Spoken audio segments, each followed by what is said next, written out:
News ಅವರಿಗೆ ಮತ್ತೊಮ್ಮೆ ಸ್ವಾಗತ. ಪ್ರಣಾಳಿಕೆ ಬಗ್ಗೆ ಮಾತಾಡ್ತಿದ್ವಿ. ಬಹುತೇಕ ನಾವು ಚರ್ಚೆಯ ಕೊನೆಯ ಹಂತದಲ್ಲಿ ಬಿದ್ದೀವಿ. ಸಮಯ ಬಹಳ ಕಡಿಮೆ ಇದೆ. ಕೊನೆಯ ಒಪಿನಿಯನ್ ಮಾತ್ರ ತಗೊಳ್ಳಿಕ್ಕೆ ಸಾಧ್ಯ. ನಾನು ಮತ್ತೆ ಚಂದ್ರಗೌಡರಿಂದಲೇ ಶುರು ಮಾಡಿ ಅವ್ರನ್ನ ಕೊನೆಯ ಪ್ರಶ್ನೆ ಕೇಳ್ತೇನೆ. ಚಂದ್ರಗೌಡ್ರೆ, ನಿಮ್ಮ ಕೊನೆಯ ಒಪಿನಿಯನ್ ಹೇಳ್ಬಿಡಿ. ಇದ್ದಾರೋ ಹೇಳಿ. ಒಂದೇ ಮಾತು ಹೇಳಿ. ನಾವು ನಮ್ಮ ಪ್ರಯಾರಿಟಿ ಒಳಗೆ ಆದ್ಯತೆ ಕೊಟ್ಟಿರ್ತಕ್ಕಂಥದ್ದು ಸುಧಾರಿತ ಆಡಳಿತ ಮತ್ತು ವಿದ್ಯುತ್ ಶಕ್ತಿಯ ಉತ್ಪಾದನೆ, ವಿತರಣೆ ಹಾಗೂ ಜನರಿಗೆ ಬೇಕಾಗಿರ್ತಕ್ಕಂಥ ವಿದ್ಯುತ್ ಶಕ್ತಿ ಕೊಡೋದು, ₹1 kg ಅಕ್ಕಿ ಕೊಡೋದು ಮತ್ತು ಎಲ್ಲದಕ್ಕಿಂತ ಹೆಚ್ಚಾಗಿ ಮಕ್ಕಳ ವಿದ್ಯಾಭ್ಯಾಸಕ್ಕೆ, ಹೆಣ್ಣು ಮಕ್ಕಳ ಕಷ್ಟಕ್ಕೆ ಮತ್ತು ಅಲ್ಪಸಂಖ್ಯಾತರು, ಅವಿದ್ಯಾವಂತರು ಇವರಿಗೆ ಹೆಚ್ಚು ಸಹಾಯ ಮಾಡ್ತಕ್ಕಂಥ ಒಂದು ಸರ್ಕಾರವನ್ನು ರಚನೆ ಮಾಡಬೇಕು ಅಂತ. ಈ ಸರ್ಕಾರ ರಚನೆ ಮಾಡುವಾಗ ಆಗಬಹುದಾದ ಖರ್ಚು ವೆಚ್ಚಗಳನ್ನು ಗಮನದಲ್ಲಿಟ್ಟುಕೊಂಡು ಕಳೆದ 5 ವರ್ಷಗಳ ಅನುಭವವನ್ನು ಆಧಾರವಾಗಿಟ್ಟುಕೊಂಡು ಈ ಚುನಾವಣೆ, ಮುಂದಿನ ಚುನಾವಣೆಗೆ ದಿಕ್ಸೂಚಿಯಾಗುವಂಥ ಒಂದು ಪ್ರಣಾಳಿಕೆಯನ್ನು ಬಿಡುಗಡೆ ಮಾಡಿದ್ದೇನೆ. ಅದು ಎಲ್ರಿಗೂ ಒಪ್ಪಬೇಕು, ಸರ್ವಸಮ್ಮತ ಅಂತ ಅನ್ನೋದನ್ನು ನಾನು ಹೇಳೋದಿಲ್ಲ. ಸರ್ವಸಮ್ಮತವಾಗ್ತಕ್ಕಂಥ ಪ್ರಣಾಳಿಕೆ ಬರೆಯೋಕೆ ಯಾರಿಂದಲೂ ಸಾಧ್ಯ ಇಲ್ಲ. ಗಾಂಧಿನೇ ಜನ ಒಪ್ಪಲಿಲ್ಲ. ಹಾಗಾಗಿ ಸ್ವಾತಂತ್ರ್ಯ ಹೋರಾಟಗಾರರು ದೊಡ್ಡವರು ಯಜಮಾನರಿದ್ದಾರೆ. ಚಂದ್ರೇಗೌಡ್ರೆ, ತಾವು ದಯವಿಟ್ಟು ಸರ್ ಚಂದ್ರೇಗೌಡಜಿ ಒಂದು ರೇಷ್ಮೆ ಅವರೇ ಸರ್ ಈಗಿನ ಸರ್ ಒಂದೇ ಒಂದು ನಿಮಿಷ ಸರ್, ಒಂದು ಚಿಕ್ಕ ಕ್ರಿಯಾಲೋಪ. ಈ ಕಳೆದ 60 ತಿಂಗಳು, ಅದಕ್ಕೆ ಮುಂಚೆ ಒಟ್ಟು 80 ತಿಂಗಳಲ್ಲಿ 7 ಬಜೆಟ್ಗಳು ಮಂಡಿಸಿದವರು ನಿಮ್ಮ ಪಕ್ಷದವರೇ. ಒಂದೇ ಒಂದ್ಸಾರಿ ₹1 kg ಕೊಡ್ತೀವಿ ಅಂತ ಯಾವ್ದಾದ್ರು ಬಜೆಟ್ನಲ್ಲಿ ಹೇಳಿದ್ರ ಅಥವಾ ಹೇಳಿದ್ದನ್ನು ಅನುಷ್ಠಾನ ಮಾಡಿದ್ರ? ಈಗ ಮುಂಬರುವ 8-9ನೇ ಬಜೆಟ್, ಆ 8-9ನೇ ಬಜೆಟ್ ಮಂಡಿಸೋ ಯೋಗ ನಿಮಗೆ ಬರುತ್ತಾ ಇಲ್ಲ? 7 ಬಜೆಟ್ಗಳು ಒಂದೇ ಒಂದ್ಸಾರಿ ಉಲ್ಲೇಖ ಬರಲಿಲ್ಲ, ಅನುಷ್ಠಾನವೂ ಆಗಲಿಲ್ಲ. ಚಂದ್ರಗೌಡ ಹೇಳಿದ್ರೆ ಯಾವ ಕಾಲಕ್ಕೆ ಏನೇನು ಹೇಳಬೇಕು ಅದನ್ನ ಹೇಳ್ತೀವಿ ಅಂತ. ಕಾಂಗ್ರೆಸ್ನವ್ರನ್ನ ಕೇಳಿ ಯಾಕೆ ಬರಲಿಲ್ಲ ಅಂತ. Okay sir, okay. ಕಾಂಗ್ರೆಸ್ ಕೂಡ ಇದ್ರ ಪ್ರಸ್ತಾಪ ಮಾಡಲಿಲ್ಲ. ಇದ್ರ ಬಗ್ಗೆ ನನಗೆ ಈ ಪ್ರಣಾಳಿಕೆಗಿಂತಲೂ ಕೂಡ ಚಂದ್ರೇಗೌಡರು ಗಮನಿಸ್ತಾ ಇದ್ದಾರೆ. ಇಡೀ ಸಂಸದೀಯ ವ್ಯವಸ್ಥೆಯನ್ನ ಹಾಳು ಮಾಡಿದ್ದು ಕಳೆದ 5 ವರ್ಷದಲ್ಲಿ. ಯಾವ ಬಜೆಟ್ ಬಗ್ಗೆ ಚರ್ಚೆ ಆಗಲಿಲ್ಲ, ಯಾವ ಡಿಮ್ಯಾಂಡ್ಗಳ ಬಗ್ಗೆ ಚರ್ಚೆ ಆಗಲಿಲ್ಲ, ಅದು ಅಸೆಂಬ್ಲಿ 40 ದಿವಸದ ಮೇಲೆ ನಡೀಲಿಲ್ಲ. ಹೀಗೆ ಬಹುಶಃ ಎಲ್ಲ ಪ್ರಣಾಳಿಕೆ ಮತ್ತು ಜನರ ಸಮಸ್ಯೆಗಳ ಚಿಂತನ ಮತ್ತು ಮಂಥನ ಆಗತಕ್ಕಂಥ ಒಂದು ಶಾಸನಸಭೆ ಆಗಬೇಕು. ಮತ್ತು ಕಾಂಗ್ರೆಸ್ ಪಕ್ಷ ಅಧಿಕಾರಕ್ಕೆ ಬಂದರೆ ಈ ಸ್ವಚ್ಛ ಮತ್ತು ದಕ್ಷ ಆಡಳಿತವನ್ನು ಕೊಡೋದ್ರ ಜೊತೆಗೆ ಆಗಿರ್ತಕ್ಕಂಥ ಎಲ್ಲ ಹಗರಣಗಳಿಂದ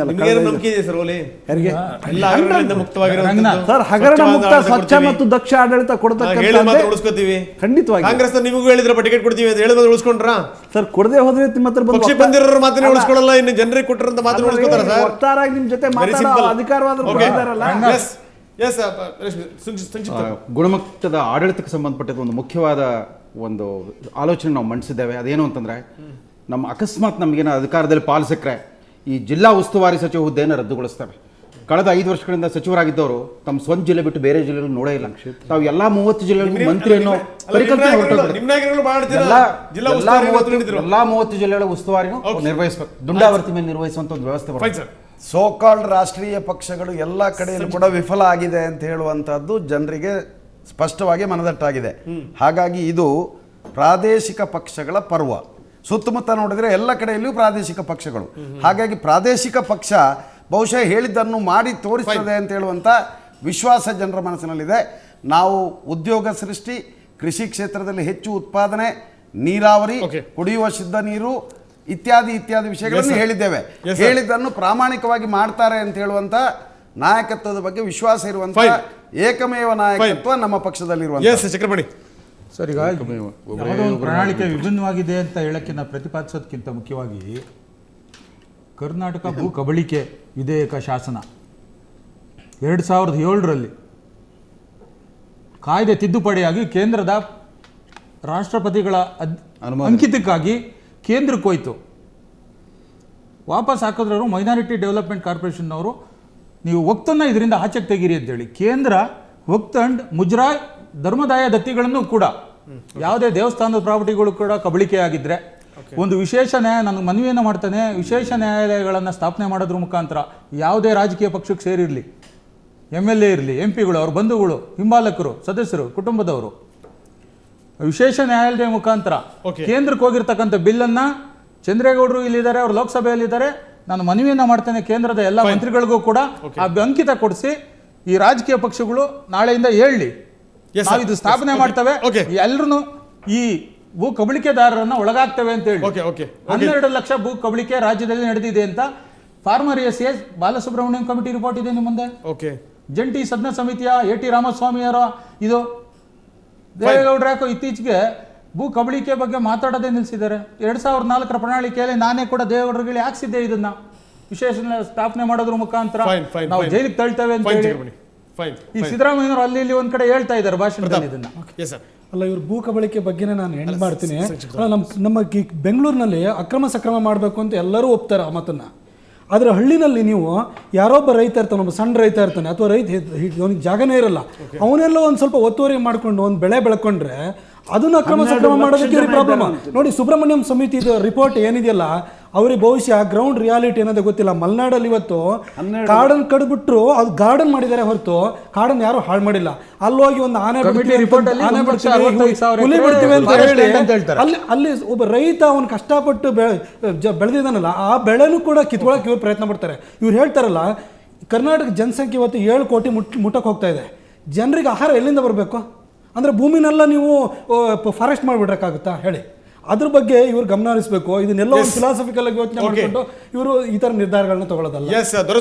ಕೊನೆಯದಾಗಿ ಈಗ ಇದೆಲ್ಲ ಮಾತುಗಳಾಯಿತು. ಸಂತೆ ಹೊತ್ತಿಗೆ 3 ಮೊಳ ಅನ್ನೋ ಮಾತನ್ನೂ ಈ ನಮ್ಮ ಕೆಲವು ಸದಸ್ಯರು ಹೇಳಿದ್ದಾರೆ.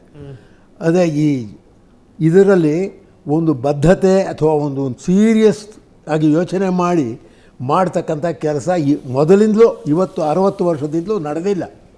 ಏನಂದರೆ ಆ ಹೊತ್ತಿಗೆ ಏನು ಹೇಳಬೇಕೋ, ಪ್ಲೇಯಿಂಗ್ ಟು ದಿ ಗ್ಯಾಲರೀಸ್ ಅದೇನು ಹೇಳಬೇಕೋ ಅದಷ್ಟು ಹೇಳ್ತಕ್ಕಂಥ ಮಾಡ್ತಾರೆ. ಕೆಲವು ಒಂದೆರಡು ವಿಚಾರ ಮಾಡಿರ್ಬೋದು, ಅದು ಇರ್ಬೋದು.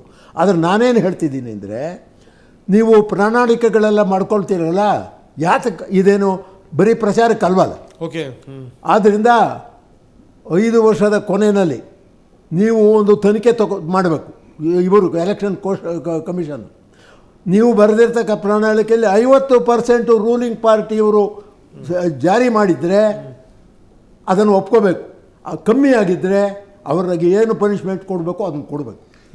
ಆಮೇಲೆ ಕಡಿಮೆ ಬೇರೆ ಏನು ಈ ಪಾರ್ಟಿಗಳು ಅಧಿಕಾರಕ್ಕೆ ಬರದೆ ಅಧಿಕಾರಕ್ಕೆ ಬರದೇ ಇರ್ತಕ್ಕ ಪಾರ್ಟಿಗಳು ಅವುಗಳು 25% ಆದ್ರೂ ಅವರು ಅದನ್ನ ಮಾಡಿರ್ಬೇಕು. ಇಲ್ಲದೆ ಇದ್ರೆ ಅವ್ರಿಗೂ ಶಿಕ್ಷೆ ಆಗಬೇಕು. ಇದು ಬರೀ ನಾಟಕ, ಬರೀ ತೋರಿಕೆ, ಬರೀ ಒಂದು ಜನರ ಕಣ್ಣೊರೆಸುವ ಒಂದು ತಂತ್ರ ಆಗ್ತದೆ ಹೊರತು ಬೇರೆ ಆಗೋದಿಲ್ಲ. ಬೆಂಗಳೂರಿನಲ್ಲಿ ಚಂದ್ರೇಗೌಡರು ಇದಾರೆ, ಇಲ್ಲಿ 3 MP ಕೂಡ ಬಿಜೆಪಿಗೆ ಕೊಟ್ಟಂತದ್ದು ಬೆಂಗಳೂರು ಮಹಾಜನತೆ. ಇವತ್ತು 70 ಲಕ್ಷ ಮತದಾರರು. ಪ್ರತಾಪ್ 17 ಸ್ಥಾನವನ್ನ ಬಿಜೆಪಿಗೆ ಕೊಟ್ಟರು.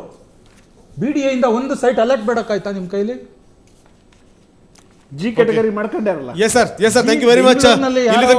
ಇಲ್ಲಿ ಚರ್ಚೆಯಲ್ಲಿ ಪಾಲ್ಗೊಂಡಿರುವಂತಹ ಕೂಡ ಧನ್ಯವಾದ. Thank you very much. ಅದೇ ರೀತಿ DV ಚಂದ್ರೇಗೌಡರು ನಮ್ಮೊಂದಿಗೆ ನೇರ ಸಂಪರ್ಕದಲ್ಲಿದ್ದರು, ತಮಗೂ ಕೂಡ ಧನ್ಯವಾದ. ನಾನು ಕೊನೆಯದಾಗಿ ಹೇಳುವಂಥದ್ದು ಇಷ್ಟೇ, ಜನ ಏನು ದಡ್ಡರಲ್ಲ, ಎಲ್ಲದನ್ನು ಕೂಡ ಗಮನಿಸ್ತಾ ಇರ್ತಾರೆ, ಎಲ್ಲದನ್ನು ಕೂಡ ಅಳೆದು ತೂಗಿನೇ ನಿಮಗೆ ಮತ ಹಾಕುವಂಥದ್ದು. ಯಜಮಾನರು ಹೇಳಿದಂಥ ಮಾತು, ಹಿರಿಯರು ಹೇಳಿದಂಥ ಮಾತನ್ನು ಖಂಡಿತವಾಗಲೂ ನಾನು ಅನುಮೋದಿಸ್ತೀನಿ. ನಾನು 5 ವರ್ಷದ ನಂತರ ನೀವೇನು ಕಡಿದು ಕಟ್ಟೆ ಹಾಕಿದ್ರಿ ಅನ್ನೋದನ್ನು ನೀವೇ ಯೋಚನೆ ಮಾಡಿ. ಅದಾದ ನಂತರ ಎಷ್ಟು ಪ್ರಮಾಣದಲ್ಲಿ ಅದನ್ನು ನೀವು ಲಾಗು ಮಾಡಿದ್ರಿ ಅನ್ನುವಂಥದ್ದು, ಅದರ ಮೇಲೆ ನಿಮ್ಮ ಯೋಗ್ಯತೆಗಳನ್ನು ನೀವು ನಿರ್ಧಾರ ಮಾಡಿ ಅನ್ನುವಂಥದ್ದು ಜನ ಇದನ್ನೂ ಕೂಡ ಗಮನಿಸ್ತಾ ಇದ್ದಾರೆ. ಸೊ ಪ್ರಣಾಳಿಕೆಯನ್ನು ನೋಡಿ ಜನ ಖಂಡಿತವಾಗಲೂ ವೋಟ್ ಹಾಕೋದಿಲ್ಲ. ಇನ್ನು ಜನಾಭಿಮತದ ಬಗ್ಗೆ ಮಾತಾಡೋದಾದರೆ, ದುಡ್ಡು ತಗೊಂಡು ಮತ ಹಾಕುವಂಥ ಮತದಾರರ ಮೇಲೆ ಕ್ರಿಮಿನಲ್ ಕೇಸ್ ಜಡಿದು ಜೈಲಿಗೆ ಕಳಿಸೋದು ಸರಿನಾ ಅನ್ನುವಂಥ ಒಂದು ಪ್ರಶ್ನೆಯನ್ನು ಹಾಕಿದ್ವಿ.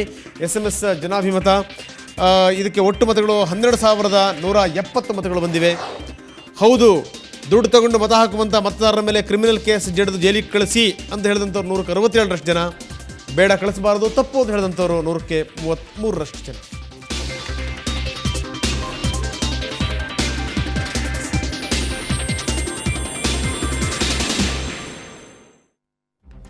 ಸೊ ಇದು ಇವತ್ತಿನ ನ್ಯೂಸ್ ಅವರ್. ನಾಳೆ ಮತ್ತೊಂದು ವಿಷಯವನ್ನು ಹೊತ್ತು ಇದೇ ಸಮಯಕ್ಕೆ ಹಾಜರಾಗ್ತೀನಿ. ಅಲ್ಲಿ ತನಕ ನಮಸ್ಕಾರ. Thank you very much.